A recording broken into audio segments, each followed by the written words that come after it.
Did the BBC just leak the future of Doctor Who on purpose? Because something strange just happened. A sudden shift in language. An unexpected press release. An official document that fans weren't meant to see, but now they can't unsee. For the first time in months, the BBC isn't just dodging questions. They're dropping breadcrumbs. And if you follow the trail, it leads somewhere unthinkable. Not just a new series. Not just a new Doctor. But an entirely new era. Backed by Disney, spearheaded by a returning legend, and possibly setting up the most ambitious crossover in Doctor Who history. Matt Smith meeting Ncuti Gatwa. Disney Plus spin-offs getting confirmed, with air dates, and a storyline that could unite timelines, cross dimensions, and change the rules of regeneration forever. But why now? Why break the silence? Just as fans were convinced the show was being shelved. And why does the BBC seem so cautious, almost afraid, in how they're framing this announcement? There's something hidden beneath the surface. And in the next few minutes, you're going to see exactly why Doctor Who's future might not belong to the Doctor at all. But before we go deeper into what the BBC has finally confirmed, and what it refuses to admit, make sure you subscribe right now, if you care about the real truth behind Doctor Who's future. Not just headlines, but what's buried in contracts, press strategy, and spin-off politics. Then this channel is your home. Subscribe once, and never miss the stories they don't want you to hear. Because this is just the beginning. The Doctor Who fandom has been in freefall. For the past 6 months, every announcement, or lack thereof, has deepened the chaos. No trailers. No clear confirmation of a Series 16. The Gatwa regeneration twist into Billie Piper left audiences divided. Even insiders, like former magazine editor Tom Spilsbury, publicly admitted, nothing is commissioned. Nothing is guaranteed. And that's not the language of a show confidently charging forward. That's what you say when you're holding back panic. Then came the final blow. Doctor Who disappearing from HBO Max, with Classic Who fading from BritBox, and the 2005 revival pulled from Max by the end of July.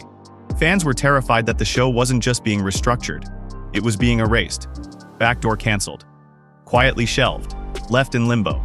And even though Russell T Davies promised more stories to come, the tone of his interviews changed.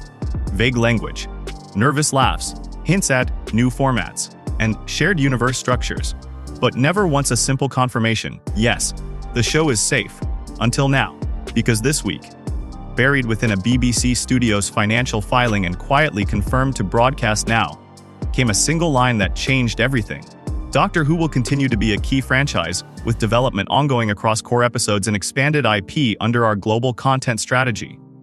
Expanded IP, global content strategy, and even more importantly, the words, Doctor Who, being referenced not as a programming, but a franchise.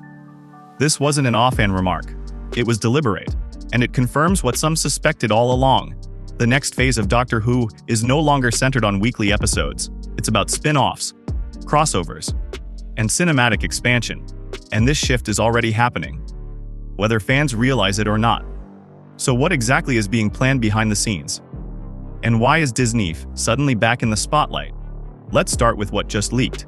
According to multiple insiders at the BBC and industry trade reports, 2 spin-offs are now in advanced development. One of them is scheduled to begin filming in early 2026, with a projected Disney Plus release window of 2027. The first spin-off, a unit-based series. Think Torchwood, but with a bigger budget and an American-friendly structure. Headed by Kate Stewart. Guest appearances from Mel Bush and Rose Noble.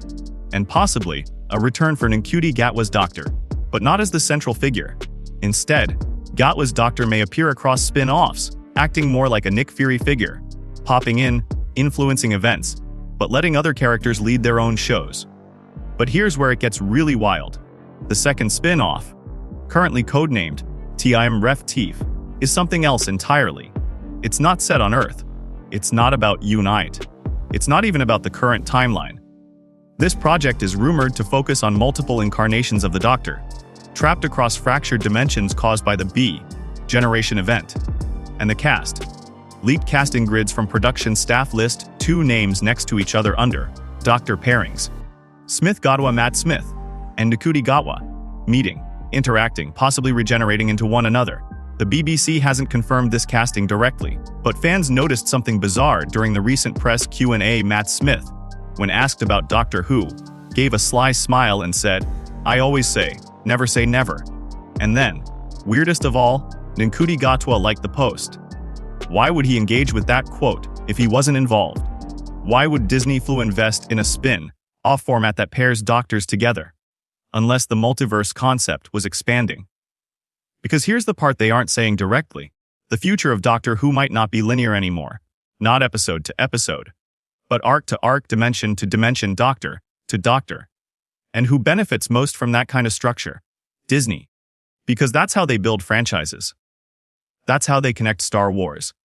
It's how they merged the MCU into a streaming empire. And now, it's how they're going to rebuild Doctor Who, not with one doctor, but with all of them.